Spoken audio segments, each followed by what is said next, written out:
चलिए हम लोग स्टार्ट करते हैं gate lecture 4। For liquid STP at 4 degree Celsius density of water 1000 KG per metre cube होता है, पर ये 4 डिग्री सेल्सियस पे होता है और पर्टिकुलर डिफरेंट टेम्परेचर्स पे इसकी डेंसिटी की वैल्यू चेंजेस होती है। कितनी वैल्यू चेंज करती है हम लोग को फॉर्मूला जानने की जरूरत नहीं है। बात specific gravity, ratio of density of fluid is that of standard fluid. Standard fluid अपना कौन सा है? वाटर। मतलब वाटर की कंपेरिजन मेनली जो वाटर माना जाता है, बाकी जगह अलग अलग केसेस भी होते हैं, पर मेनली जो बोला कि वाटर डेंसिटी से यदि दूसरी डेंसिटी को कंपेयर करेंगे उसको स्पेसिफिक ग्रेविटी बोलते हैं। अब आता है वेट डेंसिटी। डेंसिटी तो आपने पढ़ा होगा रॉ, जिसको हम लोग ये बोले 1000 केजी पर मीटर क्यूब है रॉ वाटर निकले। अब ये वेट डेंसिटी, नाम से पता चल रहा है इसमें वेट लगेगा। वेट मतलब mg होता है। तो कहा जाता है क्या कि weight of fluid per unit volume, कितना उसका वेट है और पर यूनिट वॉल्यूम से डिवाइड कर लिया जाए तो वेट डेंसिटी आता है। ऐसा कहीं कहीं यूज होता है कि गिवन फॉर्मूला में वेट डेंसिटी दिया होता है, आप समझ लो कि उसको क्या करना है, मतलब वो जो है रॉ चीज से मल्टीप्लाई किया हुआ। सेकंड वन है पास्कल्स लॉ। पास्कल्स लॉ हम लोग बचपन से पढ़ते आ रहे हैं। कोई स्टैटिक फ्लूइड, पहला कंडीशन फ्लूइड स्टैटिक होना चाहिए तो ही पास्कल लॉ वैलिड है। फ्लूइड यदि मूव कर रहा है तो पास्कल लॉ वैलिड नहीं होगा।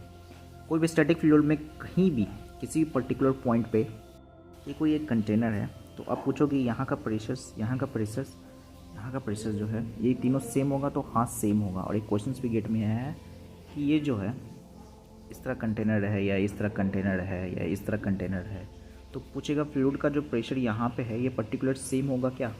बोलेंगे हाँ सेम हो, क्योंकि प्रेशर जो होता है वो रॉ जी एच, मतलब किसी किसी पे डिपेंड करता है, डेंसिटी पे, ग्रेविटी पे और हाइट पे डिपेंड करता है, सेफ इन साइज पे डिपेंड नहीं करता है।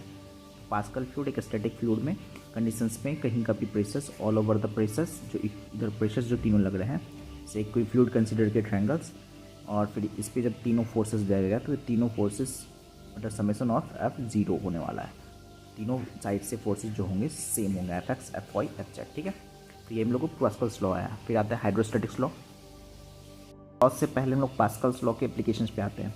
तो कहीं कहीं कार वॉशिंग में पास्कल्स लॉ यूज करते हैं। कार वॉशिंग में करते क्या है कि इधर से लेते हैं एक पिस्टन से, अब देखो इधर फोर्स पर यूनिट एरिया और इधर फोर्स पर यूनिट एरिया दोनों कांस्टेंट होगा। बोलोगे क्यों भैया?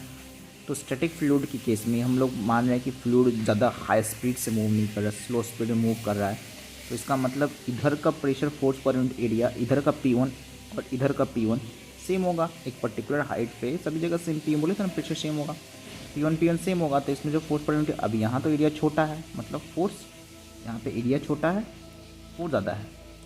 अब यहाँ पे एरिया ज़्यादा है तो फोर्स क्या कम लगेगा, इसी केस पे इसको बनाया जाता है।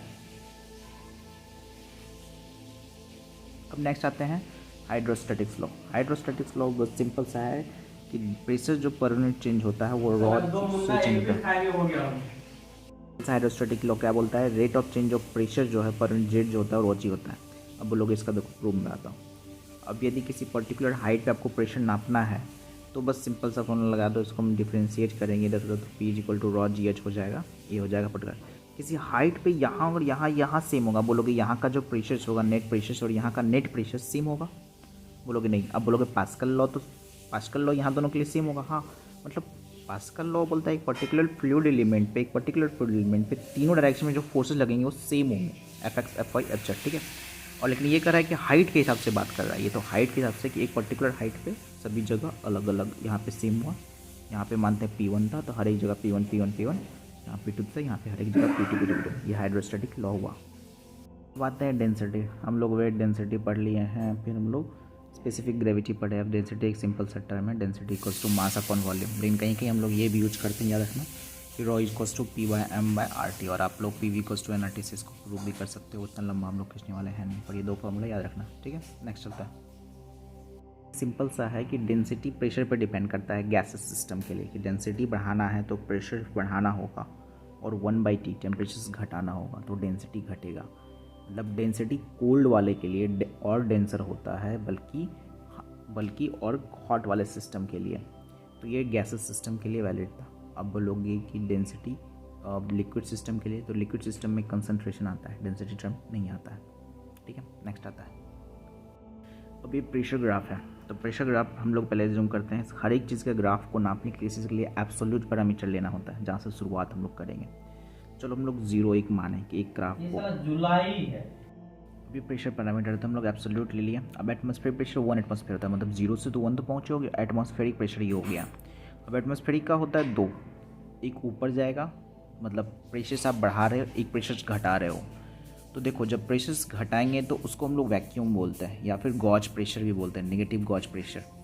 Negative gauge pressure, positive gauge pressure. Positive gauge pressure कब कहलाएगा, जब तुम 1 प्रेशर से ज़्यादा बढ़ाओगे, ठीक है। 1 से ज़्यादा बढ़ाए तो एब्सोल्यूट प्रेशर भी उसको बोलते हैं, जो एब्सोल्यूट मतलब पॉजिटिव गॉज प्रेशर जो आता है। पॉजिटिव गॉज कहीं यूज़ नहीं करते, गॉज प्रेशर यूज़ करते हैं। और कम वाले को नेगेटिव गॉज नहीं बल्कि वैक्यूम ज़्यादातर बोलते हैं, ऐसा नहीं कि आप गलत बोल देंगे। वैक्यूम मतलब ये नहीं कि 0 एटमॉस्फेयर पे पहुंचा तो ही वैक्यूम है। वैक्यूम मीन्स 1 एटमॉस्फेयर से थोड़ा सा भी पॉइंट कमा, 0.9, that is called vacuum. 0.8 that is called vacuum, ठीक है। नेक्स्ट आता है गॉज। यही होता है गॉज प्रेशर और गॉज प्रेशर, हम दोनों पढ़ा देते हैं। The pressures which are being measured with the reference of local atmospheric pressures is called gauge pressure. हमने पहले बताया था कि यहाँ एटमॉस्फेरिक प्रेशर हुआ इसके ठीक ऊपर, तो इसका रेफरेंस पॉइंट एब्सोल्यूट पॉइंट कर सकते हैं क्या, नहीं। अब रेफरेंस पॉइंट इसका क्या है, एटमॉस्फेरिक है, ठीक है। अब देखो क्या लिखा हुआ है, at the sea level the international standard atmospheric pressure is chosen to be 101.3 pascal.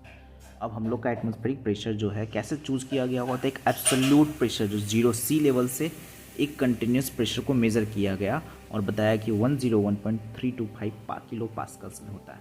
और भी डिफरेंट यूनिट्स होते हैं प्रेशर्स के। अब आते हैं मरकरी बैरोमीटर, जो प्रेशर मेजरमेंट डिवाइस है। तो उसमें उसको उल्टा कर दिया भैया, तो वो लोग कुछ चीज़ को उल्टा मत कर देना। इसमें है मरकरी। अब मरकरी वाई वी चूजन, ये बहुत बार आ चुका है क्वेश्चंस, ठीक है। वेपर प्रेशर ऑफ मरकरी, यहाँ पे जो होगा वेपर प्रेशर मतलब यहाँ पे जो गैप है तो उसमें एयर फील्ड होगा भैया। ये जो गैप बनाओगे उसमें एयर फील्ड होगा ना, और ये एयर फील्ड जो है एक दूसरे पे एग्जर्ट्स करेगा प्रेशर, उसको वेपर प्रेशर बोलेंगे, ठीक है। यहाँ पे भी जो वेपर्स होंगे ये प्रेशर पर एग्जर्ट करेंगे, vapour pressure. Since the vapour pressure of mercury is negligible, the quantity is use pressure measuring device, तो rho GH equals to PAT। Vapour pressure जो है बहुत कम है, इसलिए P एटमॉस्फेरिक यहाँ पर वाला और यहाँ पर वाला प्रेशर सेम कर देते हैं, ठीक है। ये जो पर्टिकुलर यहाँ से यहाँ तक आएगा रॉ GH हो जाएगा, इसके थ्रू हम PV 0 को 0 मान रहे हैं, जो GH हो जाएगा पर्टिकुलर हाइट पे, और यहाँ पे P एटमॉस्फेरिक तो rho GH plus P atmospheric यहाँ पे हो गया। अब देखो इसकी वैल्यूज पुट भी कर सकते हैं, 600 होती है। डेंसिटी ऑफ मरकरी यूज करते हैं 600 होती है। 9.81 ग्रेविटी की होगी और 0.76 हम लोग एज्यूम कर रहे हैं किसी चीज़ की हाइट। ये नहीं बोलना कि स्टैंडर्ड होता है, नहीं, 0.76 एज्यूम कर रहे हैं कि 1 इतना 0.76 का कॉलम है, तो P एटमॉस्फेरिक हो जाएगा 101.325। मतलब जो एक एटमॉस्फेयर के लिए 0.76 की हाइट जानी चाहिए। गोइड में क्वेश्चन आ सकता है कि 0.7 कितनी हाइट जाएगी तो 1 एटमॉस्फेयर कहलाएगा। तो 0.776 हाइट जो आएगा, 760 mm भी बोलते हैं, तो 760 mm जो बोलते हैं, तो नेक्स्ट टाइम इंट्रोड्यूस किया था 760 mm भी इसी वजह से बोलते हैं क्योंकि 760 मीटर हाइट जाती है उसकी, जो उसको 760 mm बोलते हैं। 0.76 mm में नहीं था तो भैया मीटर में था। mm ये प्रेशर्स की यूनिट है, ठीक है, इसलिए यहाँ 0.76 लिया है। तो एक पर्टिकुलर 1 एटमॉस्फेयर के लिए इतना लगता है। फिर आते हैं नेक्स्ट।